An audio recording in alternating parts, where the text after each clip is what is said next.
Officially sinzi tubamanyi bavanga kutegeeza nga bali mu PLU. Naye kyongera okulaga Munnayuganda nti kirabika kino ekijja siki kya bulijjo era tukalaba General Mukenga yeddiza ndowooza eggwanga lyaffe Uganda tekijja tutiisa nnyo olwa bino ebikolebwa lwa nsonga nti kabineti eraga amasiga gonna ag'enkizo agaliwo omukulu akulaga agayinamu ki ebikonge ayinamu ebikonge so bw'okwata parliament ng'ogirina kitegeeza nti kitegeeza nti ebyokusalawo oba ebisalibwawo kwakyandibadde kya bulyazamu lwaki ngamba bwe ntyo nti kino kiraka kigenderere bw'oba nga kabineti y'ekibiina ekiri mu buyinza eyina omuntu gweronze mu kifo wandikoze ngaawo olaba abanupu bwe bakola n'olonda shadow cabinet okitegedde naye ate gwe n'okwatira ddala bali the serving ministers the serving cabinet n'ojja ng'olonda mu boolonzeemu obateeke mu PLU mu pressure group kyongera okweraliikiriza muki mwanayinki ono omuntu waffe wa wansi atandika okubuuza ki ekijja kino katugambe PLU erinamuko obuyinza kati mu gavumenti y'omu kubafuga lwaki ngamba kino nti aba kabineti ya muzeeyi gye yalonda ya NRM gye yalonda okukulembera eggwanga mu ekisanja kino kye tulimu ate omukulu naye akulaza alina amannya galondobyemu mu yo n'akugamba nti gali mu PLU Central Committee kitegeeza nti bali mu ofiisi ziringa 2 which is not maybe constitutional. Tubadde tuli awo mumu ku baasuuliddwa muri Frank Gashumba gubadde yogerako wamu ne munne Daudi Kabanda nabadde voko nnyo era nga wamanyi era abasinga bannayuganda bali mu kwennyamira bagamba tebanga bayinza okutuleetera omuntu gwe bayise tuyite tutya tebanga baagala tuleetera Minister of Internal Affairs wajjukira ekifo bonna abaaliko parliament bagenda mu vetting ne bakola ki ne basuulibwa waliwo abeekingi ne bagamba tebanga Daudi Kabanda honorable baamujja eno nga bagala omusuulawa wali eri byonna byambu tetunnabakakasa naye bwe kibanga si bwe kityo bwe kiri omukulu atadde video to resign my being general secretary as PLU. One is because there are some people who are in PLU who think that I am the one who is blocking their chances of getting what they want. You know, there are some people in PLU who are there for other interests. Right? I can't. Okay. You want me to mention the people? No, or just interests? the interest. Money. Money to con people. Really? Yeah. You give me money, I take you to Mhoza. But now they see it is Kabanda. So you are blocking their chances of advancing their agenda. So those ones are there. They can kill you. Doesn't that point to fault lines in PLU, a lack of the unity, lack of sense of purpose? Yes. Are you saying the PLU actually has so many opportunities in it? Not so many, but you know, a weevil, just one weevil can finish the entire bag of beans. So there can be a few pockets and they become a problem. And I would want to give them chances to see how they serve. Yeah, that is my main focus now. Is I want to concentrate on agriculture, my farms, and my people of Kasando. I think I have served enough. 2 years as General Secretary. You cannot compare that to the duration you've been MP.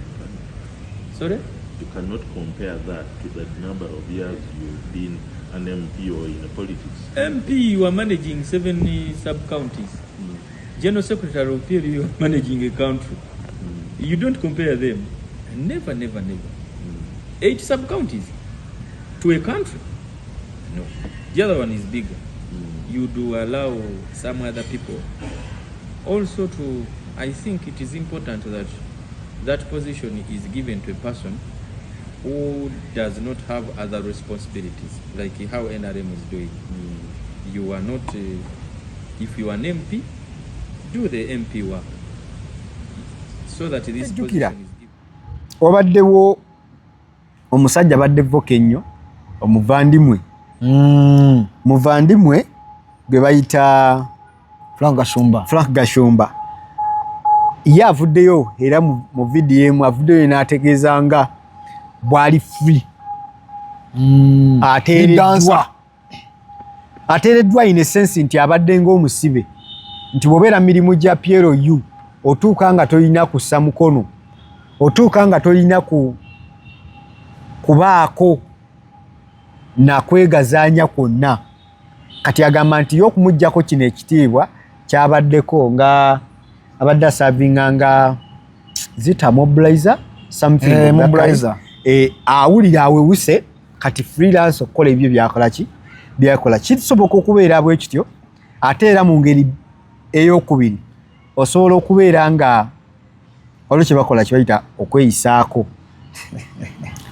Frank Gashumba asobola okweyisaako ng'afukaanaaba ng'alaga tebinumye naye nga bikola ki edda nga tukyali bato muzeeyi yakkubanga embooko n'agamba agamire n'osirika n'odduka omulanga kuvuva omwange kaakati omuntu atalina ofiisi eri yankomeredde nti tugimanyi ekola mulimu ABCD va ku Kyakabanda yalina ofiisi ey'obwa era asobola okugenda n'akola byakola naye kaakati ono abadde alinawo kaakafo waatandikira okuboggola n'amakumi alina kaakati webeera nga otugamba tebikulumye oba tebikulya ogenda faananako buli obuto bwe twogeddeko okuva mu kamera ng'olaga tebikulumye off kamera n'okuba ki n'okuba omulanga va omwana era malayika ndoozi ajja kati okunyiga ebiwundu malayika omutegedde ka sweet 20 omwana oyo kale so ebyo bye biri awo oba biri mu ggwanga lyattu Uganda ebitambula era tukakasa nti ensi yaffe bwetyo bweri naye tuli mu bweraliikirivu tuli mu kutya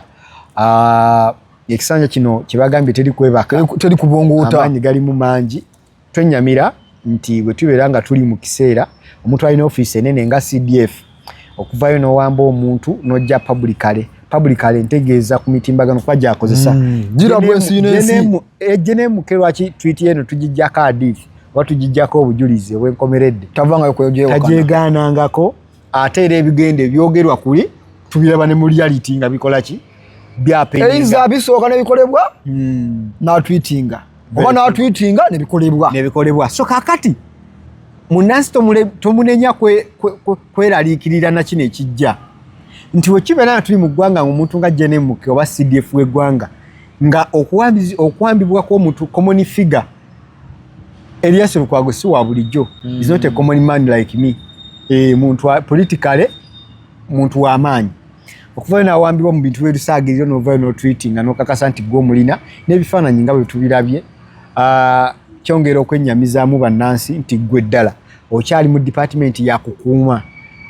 okyali mu department yakuuma ggwanga nga bwe kigambibwa CDF omulimu gwe gubeera oba wasaladde eddiro limu bya politics ekirala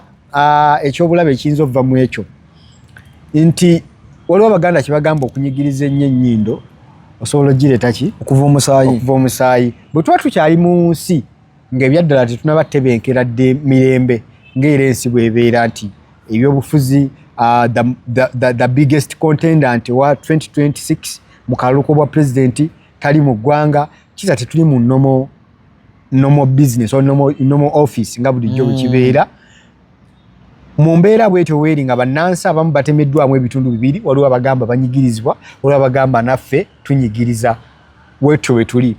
nojja n'olaga nti kino kibaddewo ajje n'abanga ali mu kuduulira munnansi kiki tugambye tusobola okunyigiriza ennyo sayidi emu ate oba oli awo ensi n'ekifuna mu nfuna endala kyetayagala kubeera nga kibeera so nsaba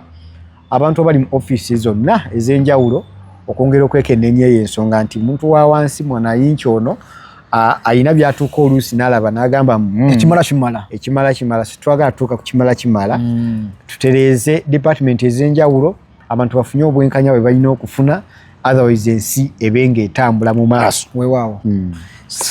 sigenda kulekayo kwebaza bakama bange munnange okwerekiriza ku katono natugamba mugende muweereza abantu kadata kaako obamanyi kaka transport kako mugende musakira abantu amawulire kwafa amawulire getukola tusaga noonyerezaako tukagwira bugwezi nga si be balala eba focus service and events bagambe beyone ku lw'emikolo egye bakolera omukolo mawulanga gwe wena nga muli mu kuteekateeka mukolo temunnamanya mutimbi temunnamanya mufumbi temunnamanya MC temunnamanya photographer temunnamanya wa juice temunnamanya wa keeki muli ku kafu so tukugamba nti banoonyeeko ku TikTok yaabwe webali Focus Event Services ne namba zisimu era kwezi olabye ku mikolo gye bakoze ne ku screen okweziri kuliko ebifaananyi ebisembyeyo bya mwana mwiza muyita Rogers and Dozling kwali kukyala bimu ku bi latest ebirala bikyafumbibwa department yairiwo ebiri mu bikolako so nga atira tubalagako awo butono busimbu mulimba client yatugamba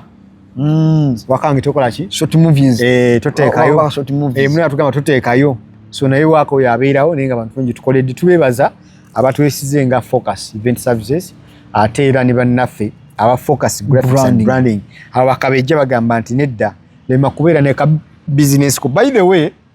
nga tuvile mu kusaga Eblon business y'omuntu the way you brand yourself it is the way how people will perceive you abantu ngeri gye bajja okufunamu yengeje we brandinze osanga business y'omuntu kati nga wali kibano kirabe kinene ogenzi wala nnyo nze kulona ba speaker yes oloko nali nyamba dent ngane idea yange eri wano umeko yatunako butuze Eblon Media nangamba yita wano seba nga tulina kwewoza nga sina ogeza ko mbunda mawuli yasoma busomyi wano Eblon Media ngane card eri wano esomyi kati ekigambo kye bayita branding twemekizanyisa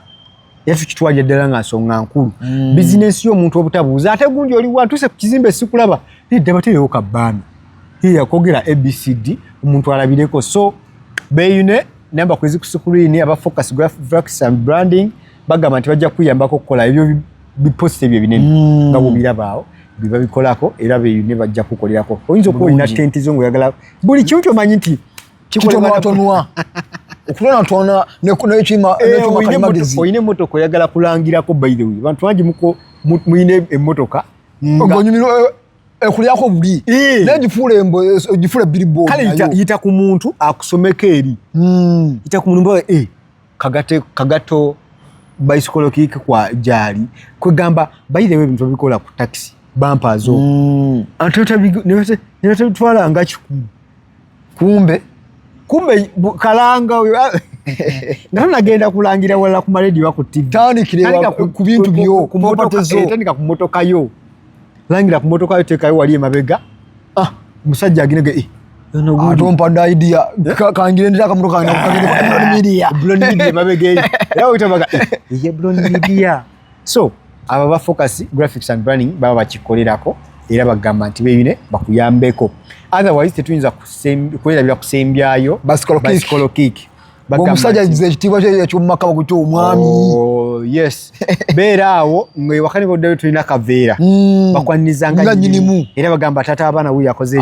atuuse naye mukama wange obanga ebyekisenga okola bubi otambulira ddala bubi nga n'akasente kali mu mbeera eno tulimu yalegelege n'ogenda mu kibuga